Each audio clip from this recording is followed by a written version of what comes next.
Moi, ce que j'aime, c'est observer en fait. Depuis tout petit, mes parents, ils décrivaient assez bien que nous, on rentrait de l'école à pied.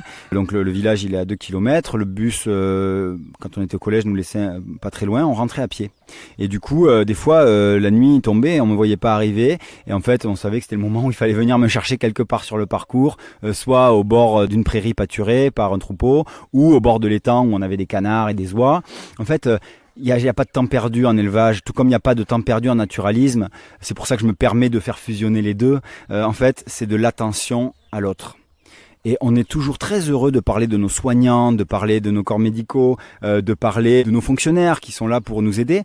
En fait, il faut se rendre compte que l'attention au vivant, elle est la clé d'une société qui fonctionne. Puisque plus on s'intéresse à l'autre, plus on l'incite à s'intéresser à nous et on va créer cet espace commun. Et c'est ça, faire société. On est très bon pour tenter de faire société entre hommes. On n'est encore pas très bon et très perfectible dans l'idée de faire société avec d'autres espèces.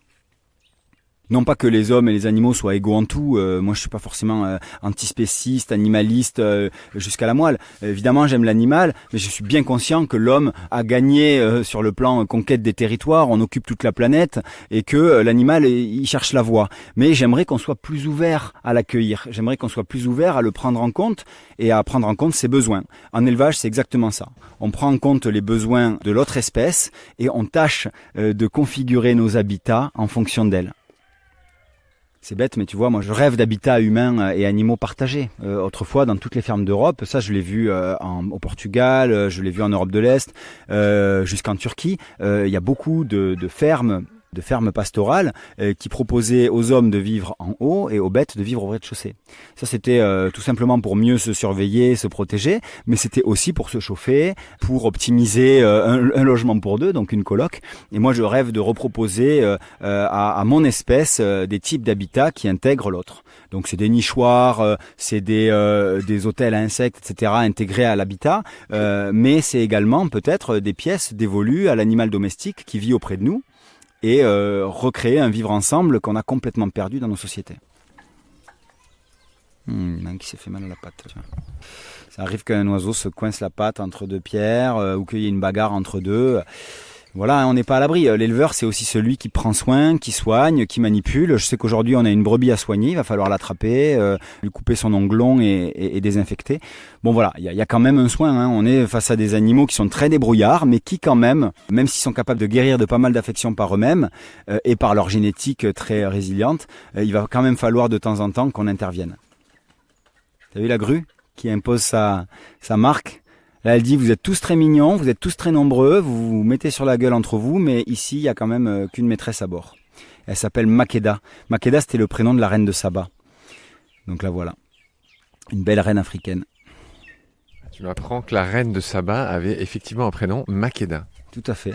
Makeda et Mansa Moussa, c'était le plus grand roi d'Afrique. On dit que c'est le roi le plus riche qui ait jamais existé. Il a traversé l'Afrique jusqu'en Égypte depuis le Ghana actuel avec des tonnes et des tonnes d'or qu'il répandait sur son passage. Tant et si bien qu'il a dévalué le cours de l'or et que les Égyptiens se sont trouvés bien maris de voir que quelqu'un était aussi riche sur leur propre continent sans qu'ils le sachent. Et il s'appelait Mansa Moussa. Donc je me suis permis, en fait ça c'est un héritage assez classique dans les fermes gasconnes, on donnait un nom au cochon, on lui donnait souvent le nom d'un monarque, un peu par ironie. Je me suis permis de donner des noms royaux à mes grues royales et je trouvais ça assez rigolo. Par tradition, c'est vrai qu'on aime nommer l'animal, même si effectivement dans la nature les animaux n'ont pas forcément un prénom, ils ont une signature. Ils ont une signature olfactive, génétique, qui est largement discernable par les congénères. Et du coup, moi, m'intéresser à l'individu au-delà de l'espèce, ça veut dire parfois le nommer, mais en tout cas, dans ma tête, l'avoir individualisé, connaître sa personnalité. Ça. Là, c'est la curiosité incarnée. Et je crois qu'il a grandi un peu trop près des hommes, il aurait fallu qu'il soit un peu plus... En élevage de conservatoire ex situ, on va généralement, par exemple, une grue, l'alimenter avec un gant qui reproduit la forme de la tête d'un adulte. On va les élever dans des volières qui les coupent de la vue humaine. Mais ça, c'est surtout pour des oiseaux qui sont destinés à être réintroduits dans la nature. Donc, il est probable qu'avec les rejetons de Mansa et Makeda, on ait à faire ce travail-là. Mais on n'en est pas encore là. Et je pense même que ce ne sera pas forcément leurs enfants qui seront réintroduits, mais peut-être leurs petits-enfants. C'est sur le long cours, la conservation des espèces via l'élevage en captivité. Mais je pense que c'est une lutte qui mérite d'être menée, parce que des fois, des milieux naturels entiers périclitent et on se retrouve orphelin des espèces qui y vivaient. Pour être un peu concret, Rémi, qu'on comprenne en gros cette mission que tu t'es fixée, qui encore une fois qui est pas une mission rémunératrice. Si c'est des espèces rares et protégées, comment on peut acheter des grues? En fait, je parle assez peu de la valeur pécuniaire des animaux parce qu'elle est très relative. Mais bon, le problème, c'est qu'en parlant de la valeur des choses, on attire les convoitises, on attire les vols. Il y a malheureusement beaucoup d'exactions concernant l'animal qui est considéré comme une matière, comme un produit et comme une richesse sur pattes. Le problème, c'est qu'on donne de la valeur aux choses et qu'effectivement, tu m'as repris l'autre fois en me disant tu dis pièce. Quand on dit pièce, c'est l'unité. Effectivement, en élevage, il y en a qui disent stock de poissons. Il y en a qui disent qui quantifient l'animal, évidemment ici qui chosifie l'animal et qui le quantifie, mais évidemment ici c'est pas l'idée. D'ailleurs, il y a un adage que j'avais repris de chez les Banna, c'est un peuple du sud de l'Éthiopie qui refusait de compter leurs zébus parce qu'ils disaient si on les compte, ils meurent. En gros, à chaque fois que je vais énumérer un animal, il mourra dans l'année. Ça porte malheur, en gros, de vouloir chosifier et quantifier l'animal. Je suis assez d'accord, je compte pas précisément mes animaux, c'est pour ça que je peux pas te répondre sur leur nombre, je peux difficilement te répondre sur leur valeur. Après, il y a des valeurs marchandes un peu officielles, mais évidemment, un animal n'a pas de prix. Tout comme une vie humaine n'a pas de prix. C'est du vivant. Faut accepter qu'il puisse s'évanouir et mourir en un instant. Mais de son vivant, pour moi, il a une valeur bien au-delà de lui-même parce qu'il interagit et il n'a de valeur que dans le lien avec les autres espèces. Mais là, ce qui m'intéressait que tu nous expliques, c'est il y en a un que tu as acheté et l'autre que tu as, que tu n'as pas acheté. Enfin, c'est pas tant pour parler de valeur, de comment ça se passe en fait. Comment ça se passe? C'est que y a des programmes d'élevage en captivité qui existent, qui incluent essentiellement les établissements zoologiques et aussi parfois des amateurs qui souhaitent se lancer dans un élevage technique et qui en ont la compétence. Et donc on peut faire partie de programmes d'élevage européens et bénéficier d'échanges d'individus, de parfois avoir un individu en prêt pour permettre à un couple de se reproduire. Donc c'est le cas de cette femelle Makeba. Voilà. Et Makeda, c'est le cas. Elle m'appartient pas et je souhaite pas qu'elle m'appartienne. Elle appartient au programme de conservation de l'espèce et du coup c'est une façon d'avoir constitué un couple non consanguin qui pourra avoir des jeunes qui seront viables pour faire partie d'un programme de réintroduction éventuel. Tout ça c'est un peu technique, ça s'éloigne de l'élevage des races anciennes, l'élevage conservatoire, mais voilà, moi j'ai le parti pris de dire que on a un rôle à jouer vu la dévastation qu'on a causée dans nos milieux naturels du monde entier. On a une forme de responsabilité et si moi je suis capable de faire naître des grues royales en captivité et qu'un jour elles aient la chance à travers leur descendance de repeupler le milieu naturel, eh bien je le fais. Voilà, c'est une forme de militantisme encore une fois, au-delà du plaisir de vivre avec d'autres espèces, qui est quand même à mon avis une source d'enrichissement moral. Voilà mon cher, on va continuer le tour parce que les animaux ont faim là-bas. On va laisser ouvert, tu verras, ça viendra se balader dans la forêt. Ça c'est les bagues dont je te parle, que l'autre a perdu. Ouais. Tu vois, par année, tu es obligé d'identifier tes oiseaux. Moi, les gauloises, par exemple, ça c'était les bagues 2023 qui me restent, donc ça, elles sont plus utilisables. Ça, c'est les 2024, tu vois, je vois toujours un peu large. Hein, et du coup, j'avais des jeux comme ça entiers qui ont été consommés, de bagues qui permettent d'identifier l'année de naissance de l'oiseau, le numéro de l'éleveur et le diamètre en millimètres. 18 pour les mâles, 16 pour les femelles, en l'occurrence pour les gauloises. Le diamètre de quoi? De la patte. Là, j'ai 3 types de bagues. Donc, j'ai des 18 mm pour les coqs gaulois. J'ai des 16 mm pour les poules gauloises. Et ça doit être du 11. C'est pour les pigeons Lahore. En fait, ça prouve l'année de naissance des oiseaux que je vais céder ou échanger avec d'autres éleveurs. C'est important parce que nous, on a une carte d'identité, on essaie de pas mentir sur nos âges, mais en l'occurrence, pour les oiseaux, ils peuvent pas le dire pour nous. C'est très difficile de dater. Alors chez les mammifères, on va parler de la dentition, etc. Mais t'imagines bien, c'est des techniques très compliquées. Le top, c'est le marquage, hein, qui est obligatoire en France pour certains animaux. Les chèvres et les brebis ont fait un bouclage à l'oreille. D'ailleurs, il faudrait que ces jours-ci, tu m'aides à boucler peut-être quelques agneaux. Et ça, c'est obligatoire en France à partir de 5 mois. Un ruminant doit être identifié. Pour les poules, je suis pas obligé de le faire. Ça coûte des sous, évidemment. C'est tout un programme qu'on met en place. Mais comme j'ai envie de le faire sérieusement, je marque mes volailles. Et comme ça, je j'ai pas la propension. Et d'ailleurs, je l'avais pas à la base, mais ça me permet d'assurer leur année de naissance et leur origine. Combien coûtent ces bagues ? C'est quelques euros à vrai dire, mais il faut les commander, il faut les faire livrer. Des fois, il y a plusieurs jeux qui doivent arriver au fur et à mesure. Je sais pas si j'ai pas 40 euros de bagues par an. C'est juste qu'il faut y penser tous les ans, il faut reproduire ça. Puis surtout, il faut baguer les poussins avant qu'ils aient l'âge de plus l'être. Puisque le principe de la bague, c'est qu'elle est fermée et qu'une fois qu'elle est passée à la patte de l'individu, elle ne puisse plus sortir. Sauf si on la coupe, évidemment. Autrefois, elles étaient en inox d'ailleurs pour pas être facile à couper. Du coup, on passe la bague avant que le poussin ait trop grandi et qu'elle soit trop étroite pour passer l'articulation du poignet. Et donc du coup, les petits poussins, ils sont pas encore bagués, mais les ados que tu vois dans le jardin, ils le sont. Ok. Je mets aussi des bagues de couleurs pour différencier les lignées. Donc là, j'ai différentes nuances de bleu, j'ai du rouge à l'intérieur, j'ai du noir. Ça me permet, quand je veux distinguer les nichés en fonction de leur génétique, donc de leurs parents, ça me permet de faire des couples non consanguins pour un éleveur qui voudrait commencer l'élevage de la gauloise avec un couple ou un trio. Alors viens, on va d'abord continuer sur les gauloises, parce que je crois qu'on a eu une surprise dans la nuit. Salut Rita. Tu nous as pas dit bonjour encore? Rita, c'est gentil. Alors, ici, on rentre dans ce qui pourrait ressembler à un garage à vélo, mais qui est en fait un établi où on peut bricoler. Et je vais déposer ces œufs ici. Ici, on a une couveuse électrique qui est en train de tourner, d'accord? Une couveuse, elle sert à reproduire l'incubation de la poule. Là, en l'occurrence, j'avais mis quelques œufs de gauloise à couver parce que la poule n'avait pas daigné les couver. Et donc, ça fait 21 jours, tout juste 3 semaines. Et en trouvant, qu'est-ce qu'on va trouver? Regarde en haut à droite. Ah oui, il y a un petit poussin qui vient de naître. Un petit poussin qui vient de naître, qui est en train de sécher à 37 degrés 6, d'accord? Là, ici, tu l'entends qui fait piou-piou. Et regarde ce que je viens de voir. Vas-y, prends le micro. Ce que je viens de voir, c'est un autre œuf qui est en train d'éclore. Alors ça, c'est quand même assez extraordinaire. Voilà, le poussin, il est en train de faire le pourtour de sa coquille. Il a une pointe au bout du bec qui tombera au bout d'1 ou 2 jours, qu'on appelle le diamant, et qui est micro-organe très dur, qui va lui servir à cisailler sa coquille. Et si tu regardes bien, tout le pourtour est prédécoupé. Et maintenant, il va avoir à pousser pour s'extraire de l'œuf.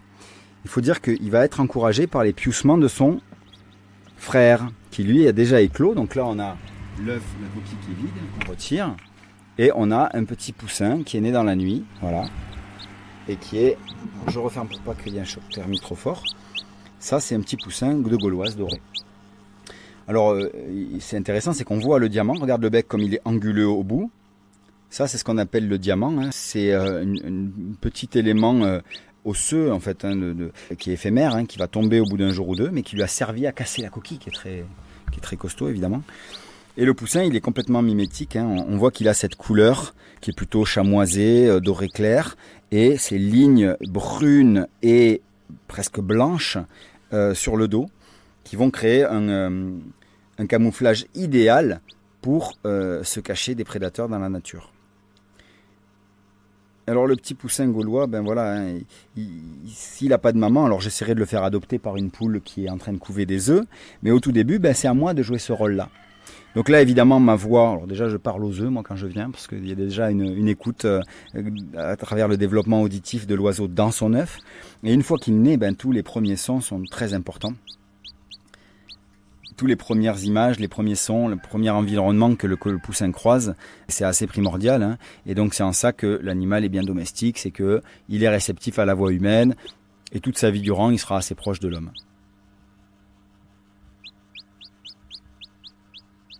T'as vu, il n'est pas complètement sec encore. Hein. Il a encore des petits amas d'œufs séchés sur le corps. Il n'a pas besoin de manger avant 48 heures, le poussin. Parce qu'il a énormément de nutriments qui lui viennent de l'œuf.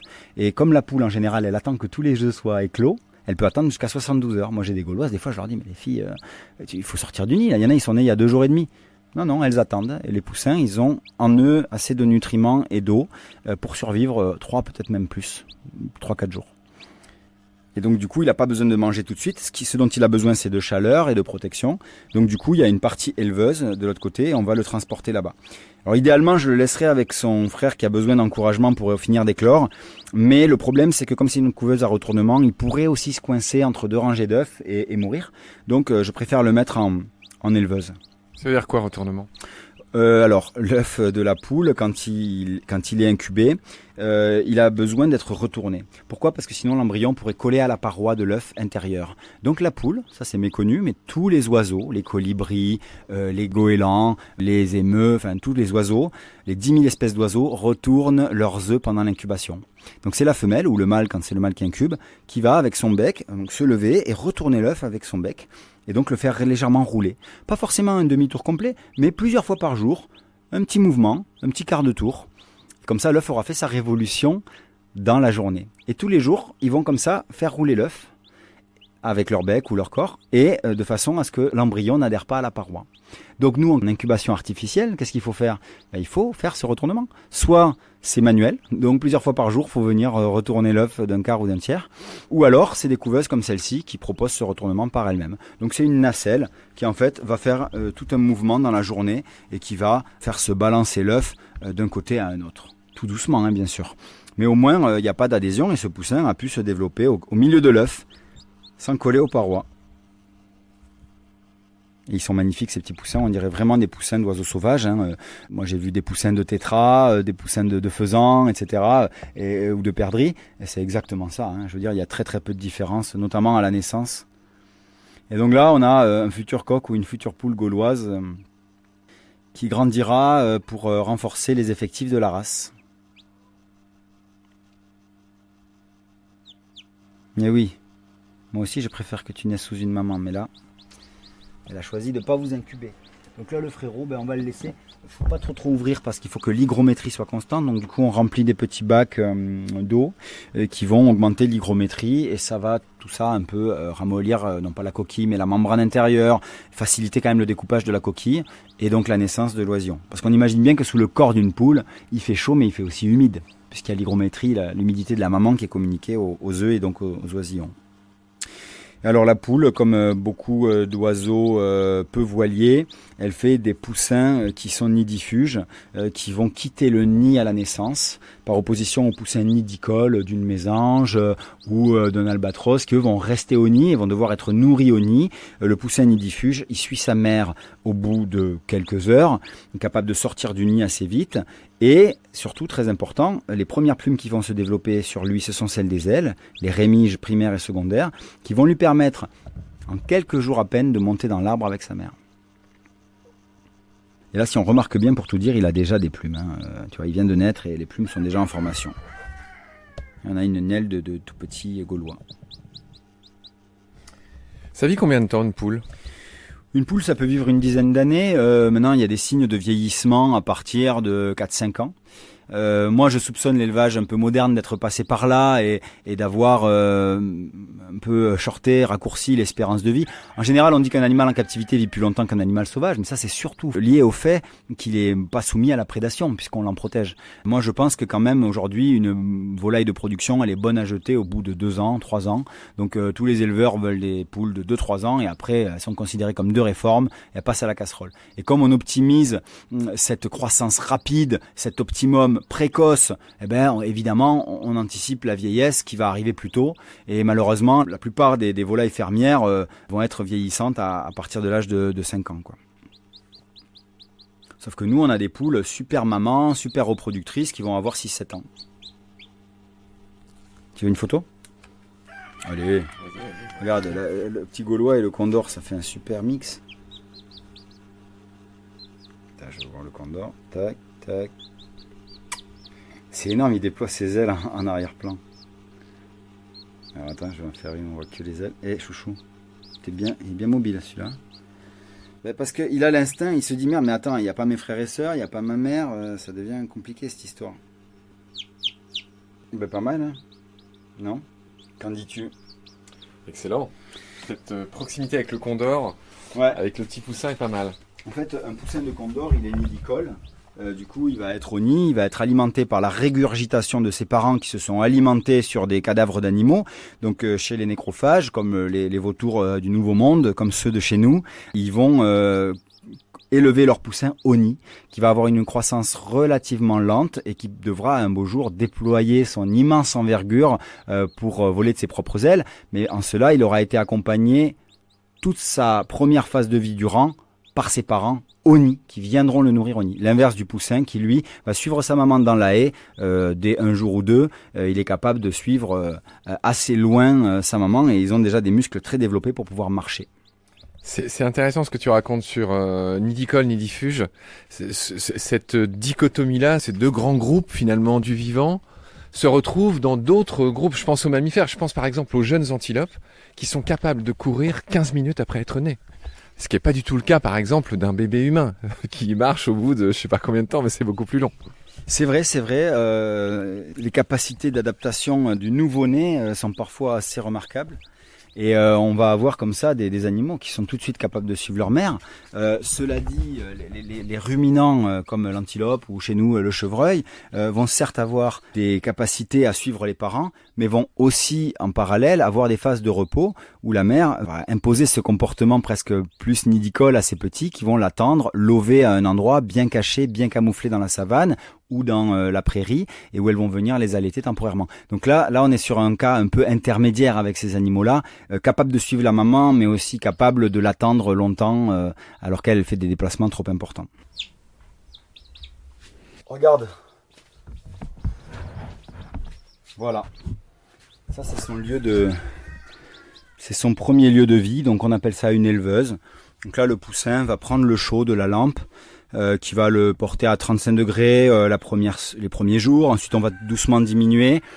Là, comme lui, il naît vraiment au cœur de l'été, il n'aura aucun problème à vivre très vite dehors, à une température ambiante.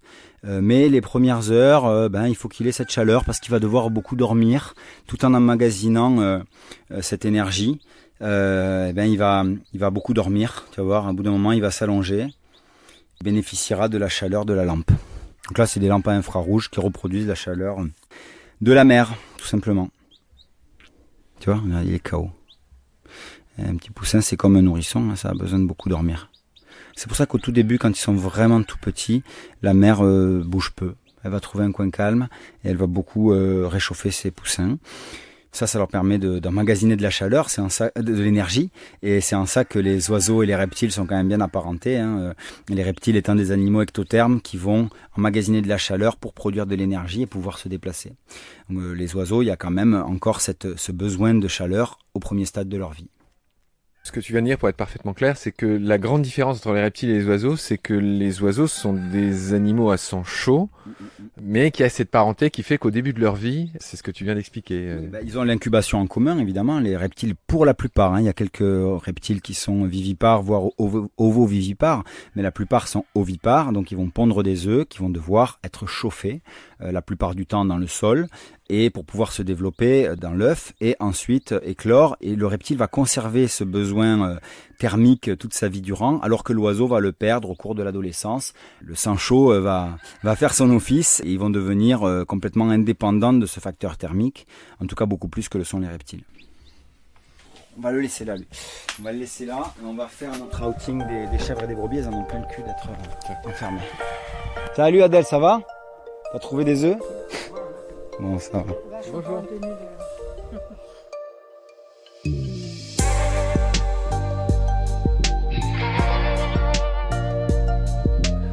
C'est la fin de cet épisode. Merci de nous avoir prêté tes oreilles. Tous les liens utiles et notre email de contact pour des stages, des formations, des animations ou des conférences sont indiqués dans la notice de cet épisode. Grand merci pour ton soutien. À bientôt. Et d'ici là, prends soin de toi et de ce qu'il y a autour de nous.